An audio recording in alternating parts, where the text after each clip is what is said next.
పెళ్ళి అయిన వెంటనే చేయాల్సింది హనీమూన్ కాదండి, తీర్థయాత్రకి వెళ్ళాలి. దాంట్లో రహస్యం కూడా చెబుతున్న మాస్టర్ సివివి గారు అనే మహాయోగి తన యోగ దర్శనం గ్రంథంలో చెబుతాడు. కొత్త దంపతులు తీర్థయాత్ర చేసి, తీర్థం అంటే నది ఉండాలి, అక్కడ కేవలం క్షేత్రం ఉంటే సరే, ఆ తీర్థయాత్ర చేసి ఆ నదిలో ఇద్దరు సరిగంగ స్నానం అంటారు, చిటికిన వేళ్ళు ముడి వేసుకుని స్నానం చేయాలి ఇద్దరు కూడా.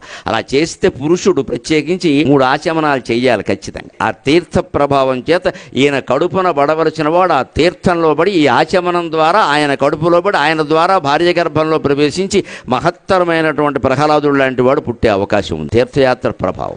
శరీరం కదా పుట్టుక అంటే, శరీరం గొప్పది కావాలంటే శరీరాన్ని తయారు చేసే మెటీరియల్ గొప్పదై ఉండాలి కదా. ఈ శరీరం మంచి శరీరం కలిగిన కుమారుడు కానీ కుమార్తె కానీ కలగాలి అంటే పెళ్ళైన వెంటనే దంపతులు 3-4 ఏళ్ల పాటు తీర్థయాత్రలే చేయాలి. అప్పుడు మీరు తిరగండి ఓపిక. 25 ఏళ్ళు కూడా లేమి రోగం ఏంటి, ద్వాదశ జ్యోతిర్లింగాలే 36 కైలాసానికి కూడా మళ్ళీ వెళ్ళి రావచ్చు తీసుకెళ్లేవాడు ఉంటే. ఇద్దరూ సేవించాలి నీళ్లు, ముఖ్యంగా పురుషుడు.